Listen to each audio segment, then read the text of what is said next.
Hi guys, welcome to the new video of my opinions on Big Boss episodes. Recent episode law cute గా అనిపించిన moment ఒకటి ఎవరైనా గమనించారా? బంగారు కోడిపెట్ట song వస్తుంది. సాంగ్ లో రామ్ చరణ్ ఎట్లా ఫ్రీజ్ అవుతాడో మన రాము రాథోడ్ వచ్చి ఎట్లా ఫ్రీజ్ అవుతాడు అన్నట్టు. ఆయనతో దాన్ని చూసి భరణి క్యూట్ గా ఒక ఎక్స్ప్రెషన్ ఇచ్చి తల నింపడానికి వెళ్తాడు. అప్పుడు ఏమనిపించింది అంటే ఏదో సొంత బిడ్డ నిజంగా ఇట్లా ఎంత ఇన్వాల్వ్ అయి చేస్తున్నాడు అని ఒక గర్వం ఫీల్ అవుతాడు చూడు, అట్లా ఫీల్ అయ్యిండు. పోయి తల నిమురుతుంటే వెంటనే సాంగ్ స్టార్ట్ అయింది, నిమరలేకపోయిండు. అది వేరే విషయం, కానీ క్యూట్ ఉంది మూమెంట్ అయితే. భరణి గురించి ఇంకోటి చెప్పాలంటే కొద్దిగా అంటే హరీష్ గురించి ఇట్లా డైరెక్ట్ చెప్తలేడు ఏదైనా అని, పక్కన వాళ్ళతో మాట్లాడుతున్నాడు. అంటే ఆల్మోస్ట్ అందరి గురించి అంతే అనుకోండి. ఎందుకంటే అది కూడా కొద్దిగా అర్థం చేసుకోవచ్చు మనం. ఎందుకంటే అందరు మీద పడిపోయిండ్రు కదా స్టార్టింగ్ లో ఆయన మీద. మళ్ళీ అలాంటి సిచ్యువేషన్ ఏడొస్తుందో అని భయపడుతున్నాడు అనిపిస్తుంది. అందుకే డైరెక్ట్ ఎవరితో మాట్లాడతలేడు. అంటే ఏమన్నా డిస్ప్యూట్స్ ఉంటే డైరెక్ట్ సాల్వ్ చేసుకుంటలేడు. ఏదన్నా నచ్చకపోయినా డైరెక్ట్ ఫేస్ టు ఫేస్ చెప్తలేడు, సైడ్ పోయి చెప్తున్నాడు పక్కన వాళ్ళకి. భరణి విషయం పక్కకు పెడితే ప్రియా గురించి మాట్లాడుకోవాలంటే, ప్రియా ఎక్స్ప్రెషన్లు భయ్య ఈ మధ్య ప్రతిదానికి అన్నట్టు పెడుతుంది. ఇట్లా నోరు తెరుస్తుంది పెద్ద ఇట్లా ప్రతిదానికి. అయితే చేతులు ఇట్లా పక్కకు పెట్టి అంటది, లేకపోతే వట్టిగా నోరు తెరుస్తుంది. ఆఖరికి నిన్న బిగ్ బాస్ ఇమాన్యువల్ ని కామెడీ కామెంటరీ చేయమంటాడు అన్నట్టు. టాస్క్ జరుగుతుండగా దానికి సంబంధించి కామెడీగా ఉండాలి, ఆ బాధ్యత నీకు అప్పగిస్తురా అన్నట్టు చెప్తాడు. దానికి కూడా అని ఇట్లా నోరు తెరుస్తుంది. అంటే దాంట్లో అంతగానో ఆశ్చర్యపోయే అవసరం ఏముందో నాకు అర్థం కాలేదు. ఆ విషయం పక్కకు పెడితే బాగానే ఎమోషనల్ ఫీల్ అయింది. ఫస్ట్ టాస్క్ లో పాపం బజర్ టాస్క్ లో ఆమెనే బజర్ కొట్టింది, కాకపోతే ఆమెకి ఇయ్యలేదు స్టార్టింగ్ లో. తర్వాత అందరు అన్ని మాటలు అనేసరికి ఫస్ట్ సంజనానే కొట్టింది, ప్రియా కాదు అనేసరికి ఆమె కొద్దిగా హర్ట్ అయింది. సరే ఓకే, ఆమెకి ఇక మనసు ఇరిగిపోయినట్టు అయింది. ఇక పోవాలని లేకుండా పోలేదు. తర్వాత వచ్చింది అనుకోండి ఆమె లెటర్ ఆమెకి, అది వేరే విషయం. అది అట్లా ఉంటే సుమన్ శెట్టి అండ్ సంజన గారికి మధ్యలో జరిగిన ఒక డీల్. అంటే అడుగుతుంది సంజన, నాకు హెల్ప్ చేయండి, అంటే నేను నా పాపని చూడాలి అన్నట్టు రిక్వెస్ట్ చేస్తే ఓకే ఎవరని ఒప్పుకుంటాడు. ఓకే మీరే కొట్టేయండి బజారు, మీరే వెళ్ళిపోండి అన్నట్టు ఒప్పుకుంటాడు. అయితే ఇక్కడ ఏం జరిగింది, తీరా రౌండ్ స్టార్ట్ అయ్యేసరికి ఆమె అసలు స్టార్ట్ కూడా కాదు. సుమన్ శెట్టి మెల్ల ఇట్లా స్టార్ట్ అవుతాడు, ఆమె స్టార్ట్ కూడా కాదు, స్లోగా నడుచుకుంటే ఇట్లా మెల్ల నడక నడుచున్నట్టు నడుస్తుంది. ఆయన్నేమో ఆమె ముందు కొట్టాలి కదా అన్నట్టు ఆమె అయినా కూడా మెల్లనే ఉరుకుతాడు, ఫాస్ట్ గా ఉరకాడు. కాకపోతే ఆమె ఎట్లా వస్తలేదని అని చెప్పేసి ఇక పోయి బజర్ కొట్టేస్తాడు. తర్వాత అడుగుతాడు కూడా, అరే ఏందండి ఇంత స్లోగా వస్తే అర్థమైంది, ఫీల్ అవుతాడు ఆయన కూడా. అంటే అసలు నేను సాక్రిఫైస్ చేద్దాం అనుకున్నా, తీరా చూస్తే ఆమె నా కోసం సాక్రిఫైస్ చేసినట్టుంది అని బాధపడతాడు. ఆమె కూడా అదే చెప్తుంది, నేను కావాలనే చేసిన, నేను ఆగిపోదాం అనుకుంటున్నా, నేను పోవాలనుకోలేదు అందుకే చేసిన అంటది. ఆ మాత్రం దానికి అడుగుడు ఎందుకు, ఫస్ట్ రౌండ్ తర్వాతనే కదా. అంటే పోనీ ఫస్ట్ రౌండ్ లో ఆమెకి సంచాలక్ ఆమెను కన్సిడర్ చేస్తలేదు కాబట్టి అలిగిందేమో అనుకుందాం. ఫస్ట్ రౌండ్ తర్వాతనే కదా సుమన్ శెట్టిని అడిగింది. ఎందుకు మళ్ళీ అట్లా చేసుడు? ఆమె ఎందుకు నాకు కొద్దిగా నెగిటివ్ సైడ్ కొద్దిగా ఎక్కువ ఉంది, కానీ కవరప్ చేస్తుంది క్యూట్నెస్ తోని, మళ్ళా సింపతితో కవర్ చేస్తుంది అన్నట్టు అనిపిస్తుంది నాకు. ఇది కూడా సింపతి లానే అనిపిస్తుంది, ఎందుకంటే తర్వాత ఎపిసోడ్లను ప్రోమోలను నేను చూసినా. నేను సంజన చెప్తుంటది ఎవరితోనో, ఫ్లోరాతో అనుకుంటా, అరే సుమన్ గారు నాకు మాట ఇచ్చారు, మళ్ళా పోయి బజర్ కొట్టేశారు, అది ఏడుస్తూ ఉంటది. ఎందుకు అది మరి సింపతి కాదా? అది సింపతి కోసమే కదా. తర్వాత చూడాలి అసలు నెక్స్ట్ అంటే ఆమెకి దొరకలేదు అన్నట్టు ఛాన్స్. అప్పటికే లాస్ట్ సుమన్ శెట్టి పోయిండు, తర్వాత టైం అయిపోతుంది, టైం కాదు అంటే టాస్క్ అయిపోయింది. ఆమెకు దొరకలేదు అన్నట్టు ఛాన్స్, ఫ్యామిలీది మెసేజ్ కానీ లేకపోతే ఫ్యామిలీని చూసే అవకాశం కానీ ఆమెకు రాలేదు. సో నెక్స్ట్ ఎపిసోడ్స్ లల్లా ఆమె దీన్నే పట్టుకొని సింపతిగా ఇట్లా క్రియేట్ చేసుకోవాలని చూస్తుందా, లేకపోతే ఇది మర్చిపోయి ఆడుతుందా చూడాలి. అప్పుడప్పుడు ఓకే, అప్పుడప్పుడు గుర్తుకొస్తే అది ఓకే, కానీ రెగ్యులర్ గా ఫ్రీక్వెంట్ గా అదే చేస్తుంది అనుకో, అప్పుడు మనకు అర్థమైపోతుంది ఓకే సింపతి గేమ్ కోసమే ఇదంతా సుమన్ శెట్టిని బజార్ కొట్టనిచ్చింది అని చెప్పేసి. ఇక సుమన్ శెట్టికి ఛాన్స్ వచ్చినప్పుడు బ్యాటరీ డౌన్ ఉంటది కాబట్టి రీఛార్జ్ చేసుకోనికి భరణి తెచ్చిన ఒక బాక్స్ ని ఓపెన్ చేయమని అంటాడు అన్నట్టు బిగ్ బాస్. నువ్వు టాస్క్ కంప్లీట్ చేస్తే నీ బ్యాటరీ రీఛార్జ్ అయిపోతుంది, నువ్వు ఫర్దర్ గా ప్రొసీడ్ అవ్వచ్చు అన్నట్టు చెప్తాడు. చెప్తే అంత బయటకు పోయి అడుగుతాడు సుమన్ శెట్టి. కాకపోతే రిక్వెస్ట్ కూడా చేస్తాడు అన్నట్టు, ఒకవేళ నీకు అది అంత ఇంపార్టెంట్ అయితే ఓపెన్ చేయకన్నా అని కూడా రిక్వెస్ట్ చేస్తాడు. అది కూడా మంచిగా ఉంది.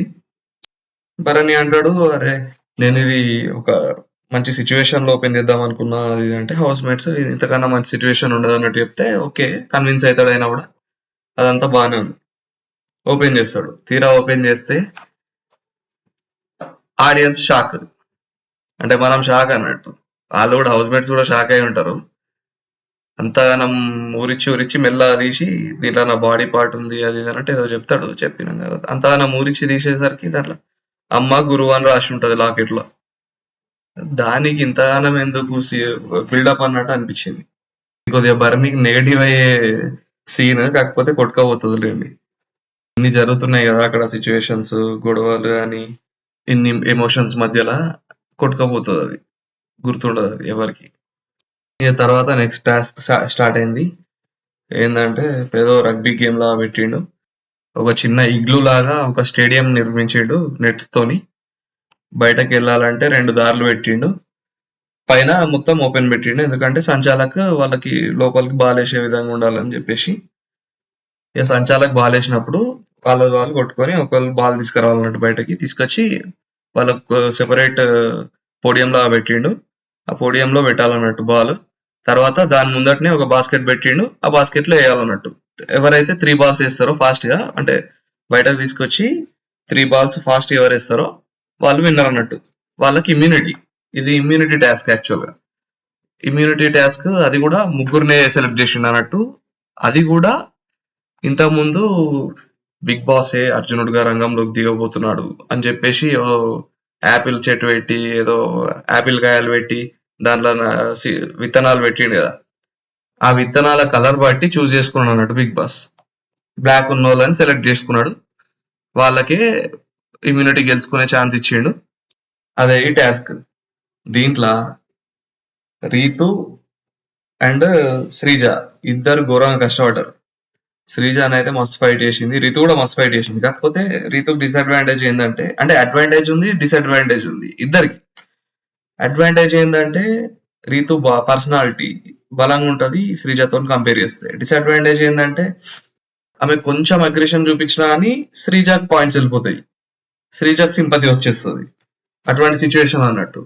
ఎప్పుడైనా అని ఒక స్ట్రాంగ్ బాడీ ముందు ఒక వీక్ బాడీ కాంపిటీషన్ పెట్టిర్రు అనుకోండి, వీక్ ఉన్న వాళ్ళకి కొంచెం సింపతి అనేది వర్కౌట్ అవుతుంది. అరే అంత వీక్ గున్నా ఎంత మంచిగా ఆడినరు అన్నట్టు ఒకటి వెళ్ళిపోతుంది అన్నట్టు ఆడియన్స్ లకి. అదే ఇక్కడ ఇద్దరికి ఉన్న అడ్వాంటేజెస్ కానీ డిసడ్వాంటేజ్. శ్రీజ డిసడ్వాంటేజ్ ఏంటంటే అదే వీక్ బాడీ, ఆమె ముందు నిలవలేదు.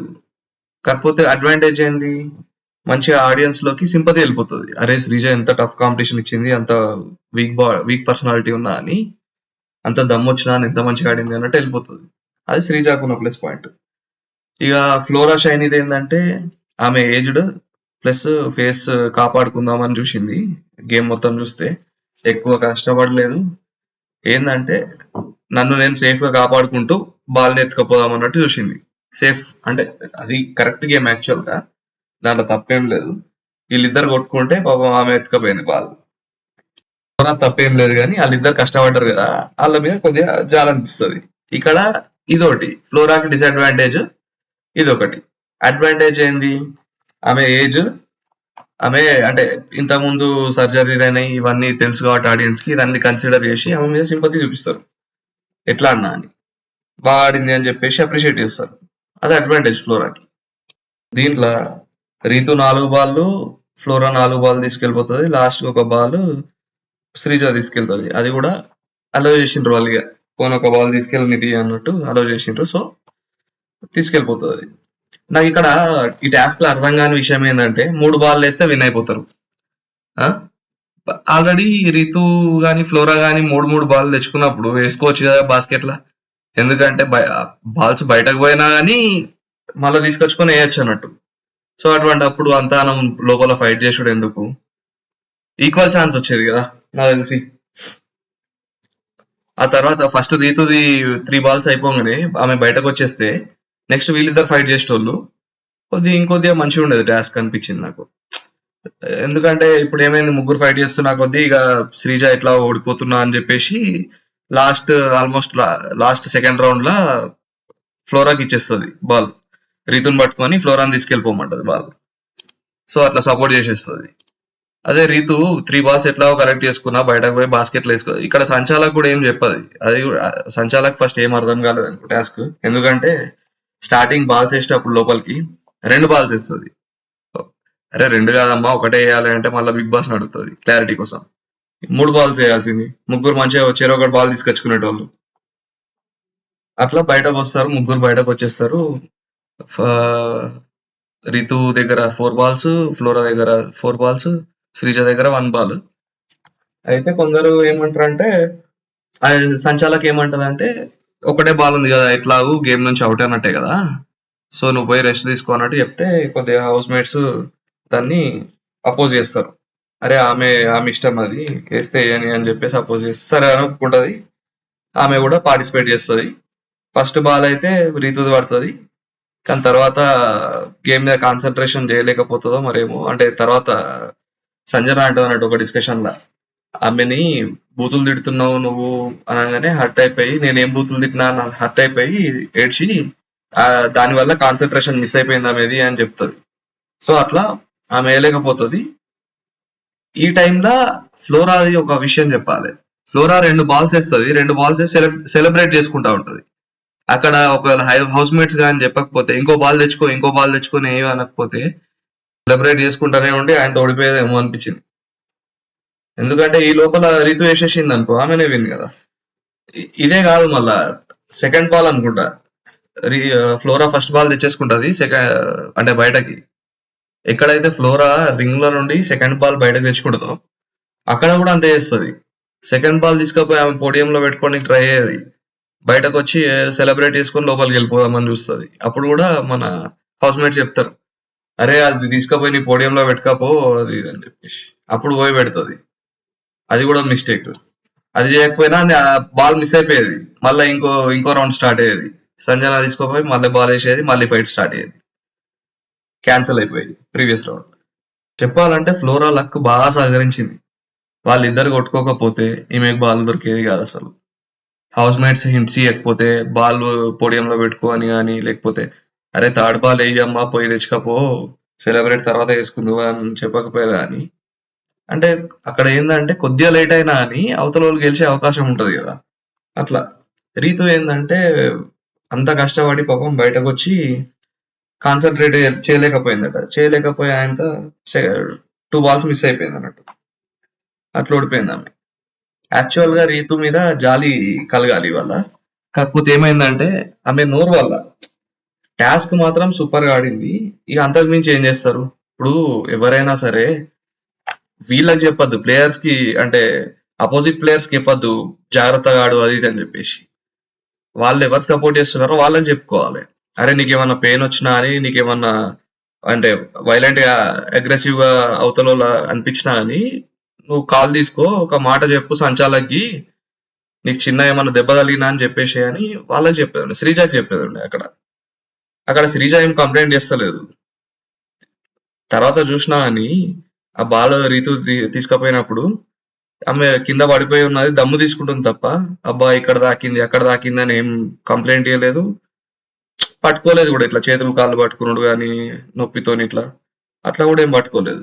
సో అక్కడ క్లియర్ గా తెలుస్తుంది దెబ్బలైతే ఏం తగలలేదు అనిపిస్తుంది. ఎంతకైనా అంతే ఉంటది అబ్బా. ఇప్పుడు టాస్క్ అటువంటిది. లాక్కోవాలన్నప్పుడు అగ్రెషన్ ఉండకుండా ఎట్లుంటది. ఒక బాల్ వేసి ముగ్గురులలో ఎవరు ఫస్ట్ తీసుకోపోతారో అంటే ఆబ్వియస్లీ ఏం చేయాలి, లాక్కునుండే గేమ్. దాంట్లో అగ్రెషన్ ఉండకుండా ఎట్లుంటది. అది బిగ్ బాస్ నన్ను ఏమన్నా అంటే అరే ఇంత అన్ఫేర్ ఎందుకు పెట్టిరు కాంపిటీషన్ అని చెప్పేసి, ముగ్గురు సిమిలర్ పర్సనాలిటీస్ నే పెట్టాల్సింది అని చెప్పేసి. కాకపోతే రీతు మైనస్ పాయింట్ ఏంటంటే ఆమె సపరేట్ ఆమె గేమ్ ఆమె ఆడుకుంటా అయిపో, సంచాలకి చెప్పుకుంటా అయిపో ఏదైనా నేనేం ఇట్లా చేస్తలేను, అంటే వాళ్ళు అరుస్తున్నట్టు ఆమె మెడ పట్టుకున్నాడు కానీ ఆమెను చోక్ చేసుడు కానీ అట్లాంటివి ఏం చేస్తలేను నేను. జస్ట్ ఆమెని స్టాప్ చేస్తున్నా, బాల్ గుంజుకోవడానికి ట్రై చేస్తున్నా అని చెప్పి చెప్పాల్సింది. ఆల్రెడీ అగ్రెసివ్ టాస్క్, దాంట్లో ఆమె అగ్రెసివ్ గా మాట్లాడేసరికి కొద్దిగా అరే నెక్స్ట్ లెవెల్ అగ్రెషన్లు ఉందా ఆమె అన్నట్టు పోయింది బయటకి. వాళ్ళకు కూడా హౌస్ మేట్స్ కూడా అంతే అనిపించింది. శ్రీజ విషయం కూడా ఒప్పుకోవాలి, కొద్దిగా శ్రీజకు కూడా కొద్దిగా అప్రిషియేషన్ ఇవ్వాలి. ఎందుకంటే ఆమె ఎక్కడ కంప్లైంట్ చేసినట్టు అనిపించలేదు. ఈమె ఇట్లా పడిపోతుంది నా మీద, ఇంత వైలెంట్ ఉంది అన్నట్టు. ఆమె ఫైట్ చేస్తూనే ఉన్నది.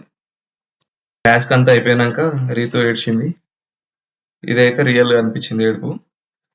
పాపం దొంగ ఏడుపు ఏం కాదు. అంతగానం కష్టపడ్డది కదా, అంతగానం కష్టపడ్డది, అన్ని మాటలు పడ్డది. అంటే ఒక గిల్ట్ ఉంటది ఆమెకి ఒకటి, అరే ఆమె మీద పడ్డా కదా ఇట్లా, అంటే ఒక అగ్రెషన్ తోనైతే ఆడినాం కదా అనే గిల్ట్ ఉంటది ప్లేయర్స్ కి. మళ్ళా ఈమె ఏంటంటే పర్సనాలిటీ ఎక్కువ కదా, గిల్ట్ ఉంటది అన్నట్టు. అరే ఎట్లా పోయిందో ఇది బయటకి, మరీ అగ్రెసివ్ గా వెళ్ళిపోయింది రీతు శ్రీజ మీదకి అన్నట్టు పోయి ఉంటది అనే లోపల ఒక ఫీలింగ్ ఉంటది. ఆ ఫీలింగ్ ప్లస్ హౌస్ మేట్స్ అందరూ అవతల వాళ్ళని చీరప్ చేస్తున్నారు, నన్ను చీరప్ చేయట్లేదు అనే ఆ ఫీలింగ్ ఉంటది. ఈ అన్ని ఫీలింగ్స్ మధ్యలో ఓడిపోయింది అంత కష్టపడి మళ్ళా అని సింపతి అయితే వచ్చింది ఆమె మీద. అది టాస్క్ గురించి పక్కకు పెడితే, నెక్స్ట్ హరీష్ అడుగుతాడు అన్నట్టు.